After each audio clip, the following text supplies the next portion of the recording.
seconds and counting.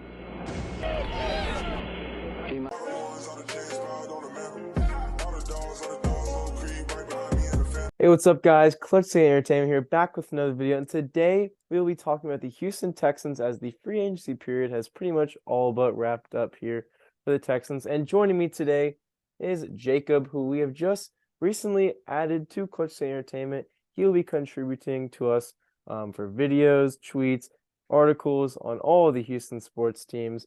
He's a big Houston sports fan, Texans, Rockets, Astros, and we're super excited to have him here, and you'll hear from him in just a bit. But let's talk about the Texans free agency period.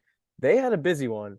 I believe they were about in the top three of teams who signed the most free agents.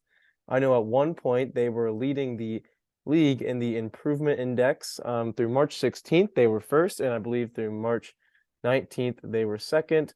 Obviously, that was a little bit ago, but I can estimate that the Texans are about still top five, top three in that improvement index. As the Texans made multiple signings, extensions, trades. Again, we're going to get into all of that. And let's just start with some of the biggest signings here.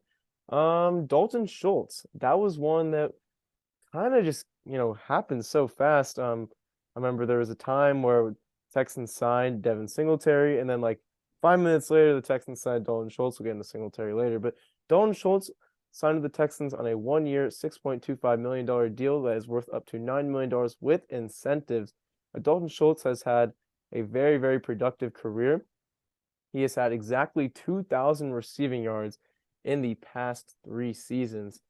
This is a guy who's going to come into Houston, immediately be the tight end one, and I think he's a perfect fit for the Texans and what Bobby Slowick, the Texans' new offense corner, will likely be doing. Schultz can run routes vertically, get open into zones. He can block. He's got some little inconsistencies in terms of blocking, but when you turn on the tape, I've seen him having some pretty good success there. Making pancakes. He can definitely move quickly and get those catch blocks, which is really good in a zone running scheme.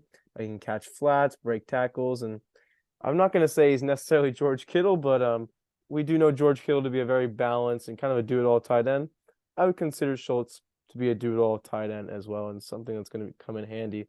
So, Jacob, what are your thoughts on the signing of Dalton Schultz?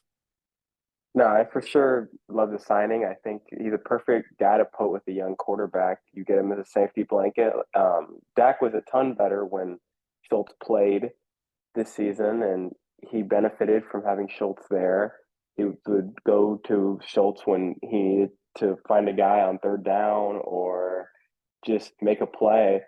And I mean, I think that's massive to have for a young quarterback that they're going to bring in more than likely in a couple of weeks. Yeah, I mean, a security blanket is a great way to kind of describe Dalton Schultz there. And I know this isn't a signing, but I'm going to get into my favorite move that the Texans made this entire offseason. That was when they traded their 6th-round pick for Buccaneers and former Patriots guard Shaq Mason, and a 7th-round pick. There's kind of a pick swap and also acquiring Shaq Mason. I think that's just a fantastic deal, as Shaq Mason is making $9 million this upcoming season. Some talks of extensions have been discussed there because Shaq Mason, he is a fantastic football player. He's arguably a top 10 player at his position. He's one of the best run blockers in the entire NFL. He is strong, physical, good athlete that moves quickly on his feet, and you need guards like that in a wide zone scheme. In 2022, Mason only allowed 1 sack. So it's safe to say whoever the Texans select a quarterback for the number 2 overall pick will love Shaq Mason. Jacob, what are your thoughts on the addition of Shaq Mason? Yeah, it's another great addition. I think theoretically the offensive line should be shored up. Obviously, you need a center. I would assume that that'll be drafted, but if the center and Kenyon Green develop well, you should have a really nice offensive line for the young quarterback to come in again. And I mean, I think value-wise, Shaq Mason may be the best one yet. And you got him for just a day 2 or day 3 swap. You really couldn't ask for a much better situation to get a top 10 guard, probably. Yeah, I mean, the fact that you're able to get him for so little is just so ideal, and exactly what the Texans needed. There was different ways they could have addressed the offensive line, but just doing it by a simple pick swap, man, that is a dream come true. Another signing that I absolutely adore is Devin Singletary, who I talked about a little earlier. Devin Singletary signed with the Texans on a 1-year, $3.75 million deal. There's a lot to like about Devin Singletary. And Jacob, what do you think Texans fans will like the most about Singletary and what he brings to the Texans offense? I think it'll be nice not having Rex Burkhead as the running back too, just going forward. Just having a guy that they can rely Absolutely. on. Having a Yeah. guy we can rely on outside of Damian Pierce when Pierce needs plays off, or I think people will just like the physicality that Singletary brings from a smaller guy. He kind of reminds me a little bit of Damian Pierce in the way that he runs, maybe not as physical, but for as little as he is, he breaks a lot of tackles and he runs pretty hard. I also think there's a chance they still do draft a running back, maybe round 4, round 5, because it's a 1 year deal. But I absolutely think that's a great signing because he could be a third down back. He could do a lot of things for you. Yeah, I mean, I constantly find myself drafting like a running back in the fourth or fifth round in my mock drafts, but I mean that is no like, you know, hit at Devin Singletary whatsoever. He is going to be a fantastic RB2 for the Texans. Solid value on that Oh, contract absolutely. there. Really a lot to like about Devin Singletary. He's a really good complement to Damian Pierce. Another player that the Texans signed is going to be a really big contributor and an instant starter is Jets defensive tackle Sheldon Rankins, who the Texans signed for a 1-year deal worth $10.5 million. I know it's a little bit much, but that contract is actually just about the a little bit above average for defensive tackles. I'd say I think it was maybe 13th or 12th in the NFL, and Sheldon Rank is pretty much right at that top 10 territory when it comes to defensive tackles. He's really nearing that mark. He's had some up and down seasons. He had this one really good season with the Saints, but I think Houston's a great spot for Sheldon Rankins, who, in my opinion, is kind of just an upgrade over Malik Collins. Both of those guys have a huge bag of pass rushing moves, but Sheldon Rankins has just been more productive, more efficient. Um, he's been pretty active. He doesn't have too much of an injury history. He's quick. He's powerful. He also has this kind of that spin move that Malik Collins has, and I think he's Yeah. going to be a really nice piece to the Texans defense and kind of exactly what the Texans needed to put alongside Malik Collins. What do you think, Jacob? He's actually my favorite signing of the offseason.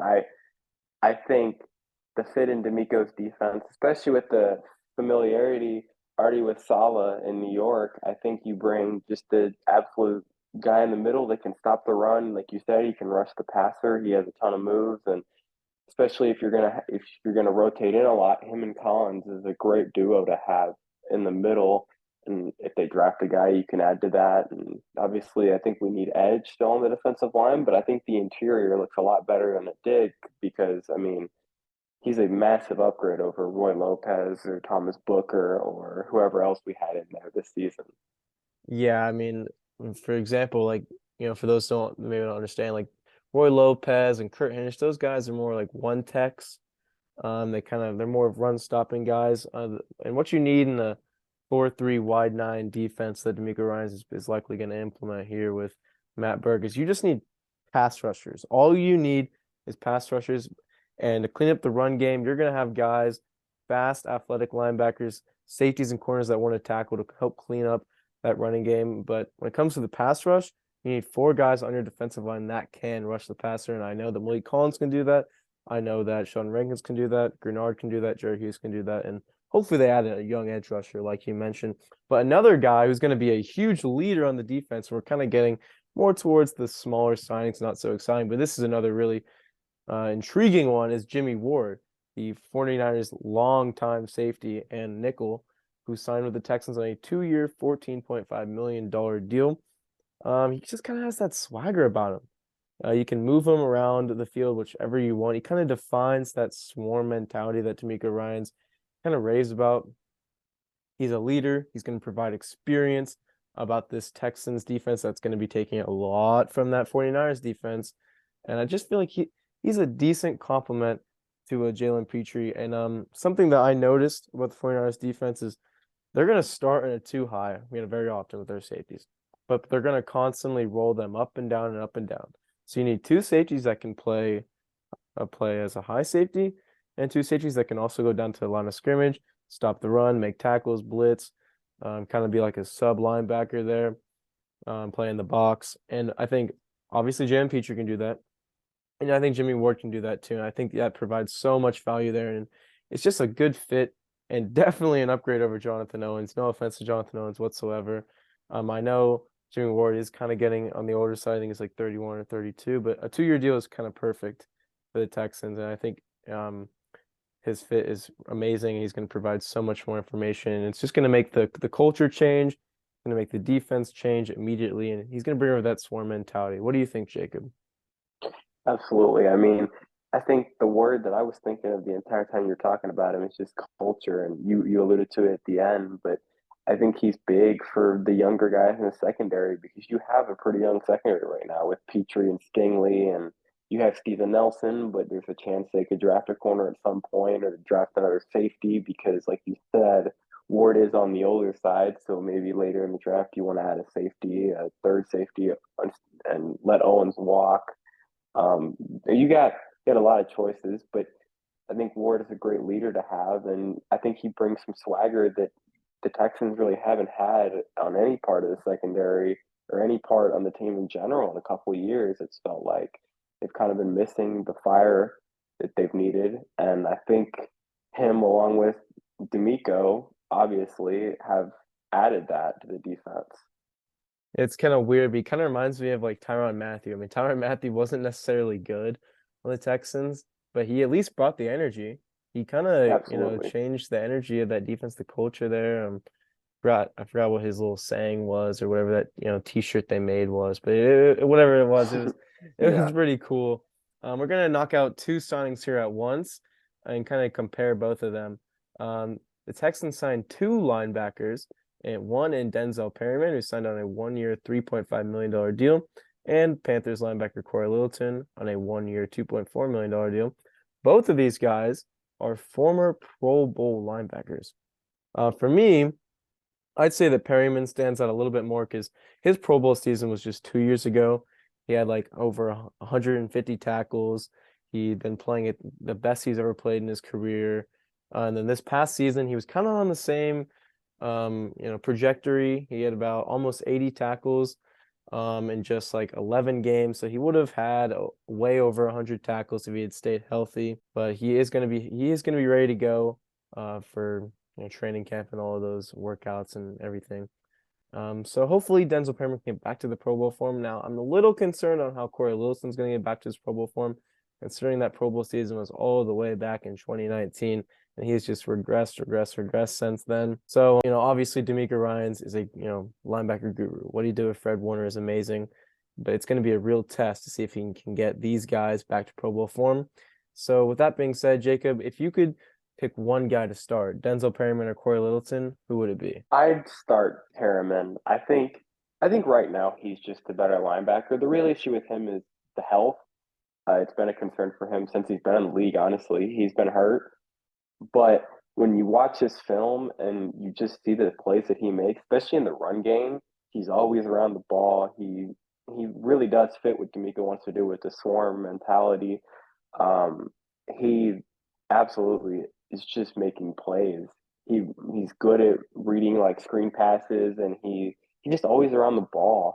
And I think that's what they need in a linebacker. We gotta have a sure tackler in the linebacker room because Christian Harris, great player. I'm very high on him, but he's more of a coverage guy, and he's not the greatest tackler. They've needed a guy like Perriman, who I think is kind of a veteran who can be a leader and can just make the sure-handed plays. Yeah, I'm gonna have to agree with you there. I could see them maybe using Corey Littleton as like a sub linebacker, maybe bring him on third down to cover. But other than that, I don't see Corey Littleton having much of a role with Christian Harris or anything. Let's talk about some of these smaller signings, and maybe we can just pick our favorites here. I'm gonna read them out first. The Texans signed Dolphins center Michael Dieter on a 1-year, $1.23 million deal. He was their backup. He didn't play any snaps this past season. Someone I'm kind of intrigued by is Broncos fullback slash tight end Andrew Beck, who signed on a 2-year, $6.5 million deal. They also signed Broncos running back Mike Boone on a 2-year, $3.1 million deal. They signed Hassan Ridgeway, the 49ers defensive tackle, so a little connection with D'Amico Ryans and company there, on a 1-year, $4 million deal. They also signed Cowboys wide receiver Noah Brown, on a 1 year, $3.1 million deal. Really solid blocker. Had a really good connection with Dak Prescott this past season. A little intrigued by that. And then another guy I love from my Texans fandom is former Texans quarterback and Bills backup quarterback and Vikings quarterback and Broncos and whatever you want to call him, journeyman quarterback, Case Keenum, signed with the Texans on a 2 year deal worth $6.25 million. And I think that is really, really cool. The Texans kind of replaced was Kyle Allen. they replaced Kyle Allen, but they also replaced Traymon Smith by signing Steven Oh, Sims, okay, yeah. wide receiver, to be their kick returner on a 1 year, $1.7 million deal. And then they got Browns defensive end and former Patriot, which is most notable here, Chase Winovich on a 1 year, $2.75 million deal. So Jacob, out of those kind of smaller signings, which ones stand out the most to you? If I had to pick between those, I'd probably say my favorites are I like Ridgeway, I like Winovich. I like Keenum just for the fact that you brought in a veteran quarterback, and I like Beck. I think, although they are smaller signings, I think the reason I'm pretty easily the highest on Ridgeway, I think, is because I think he's your defensive tackle three. I think he'll sub in, but I think he's very good against the run, and I think he's been a good run stopper almost his entire career. He doesn't really have much of a pass rush from what I've seen, but I think he's very good against the run, and so he can play in situations where a 3rd and 1, 3rd and 2, where it's a running down, you could sub him in and he could help you out in the run game. Andrew Beck is an upgrade over Hairston, and I think he's a better blocker than Hairston. I think he is a better pass catcher than Hairston. It's a fullback, so it's not a huge deal, but in the Slowick offense that we're going to run, I think you need a fullback to an extent. I also like Noah Brown. I think like you said, I think he's a good blocker. I think he's a good depth receiver because he got better at almost just finding holes in zones the season went along. Because I think Dak helped him out with that because they seem to have a good connection all season. Winovich, I think, is interesting because he was really bad with Cleveland, but he did have 5.5 sacks his first 2 seasons. He had them both.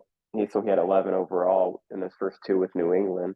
So I think there's more in the tank than maybe it looks like from the Cleveland days. Yeah, I mean, one guy who I kind of hinted at a little bit is Andrew Beck. He has a raw athletic score of 8.8, which includes an elite composite speed grade. This was coming out of college, of course.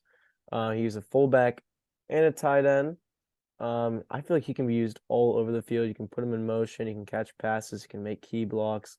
He's got all the tools to get the job done, and that's kind of something that the 49ers have always done. Kyle Juszczyk, I know he's listed as a fullback, but I mean, Kyle Juszczyk, he has rushing touchdowns in his career. He has long carries in his career. He's had big catches in his career. He's made key Yeah, blocks. he caught a touchdown in the Super Bowl. So Yeah, exactly. Like he's done it all. Andrew Beck has the tools to do it all. Will he be used correctly? I have absolutely no idea. Will he even make the 53-man roster? I have no clue there. But and then also with Michael Dieter, I think that signing just tells you the Texans are not done addressing the center position, which means they're absolutely. likely going to have to address that in the draft, probably relatively early, I'd say, in the first 4 rounds. If the Texans don't draft a center, I will be pretty mad, and I'll make sure everyone is aware of how mad I'm about that because Yeah, I'd be that's surprised really if they upsetting. don't. We cannot go into the season with Scott Questenberry and Michael Dieter starting. And then let's talk about these two moves that weren't necessarily signings, but one was a trade and one was an extension. We'll talk about Brandon Cooks, who was traded to the Cowboys for a 2023 5th-round pick and a 2024 6th-round pick. Decent value for the Cowboys. The only thing there is, the contract, and that's going to be why the Texans didn't get too much out of this. I'm sure at one point, maybe a year ago, whatever, he could have gotten a 3rd-round pick for Brandon Cooks, but contract just added up. Heard some bad things about him in the locker room. Captaincy got stripped from him at one point in the season. That kind of derailed his value there for Brandon Cooks. Absolutely. About Cooks too. I know people talked a lot about how at the deadline they could have gotten a lot more for Cooks, and I think people don't really realize that if they would have traded him at the deadline, it would have taken a massive hit at their cap space this offseason, and then you maybe couldn't have gotten Schultz, and you couldn't have gotten Ward or other players. So I think people need to settle down a little bit about it. I think with that situation, it was kind of a lose lose because you had just extended him and he wanted out. There's not really much they could have done. It was not a great situation to be in. Yeah, and then that one other move I was going to talk about is for Laramie Tunsil. He signed a 3-year deal that is worth the most money for a left tackle in NFL history. Just overall, really happy for Laramie. He doesn't even have an agent, by the way, guys. That's something very, very impressive. I'm super excited to have him locked up. But that's going to be it for today's video. Let me know down below who your favorite free agency signing or trade or move was during this free agency period, and we'll see y'all next time. Peace.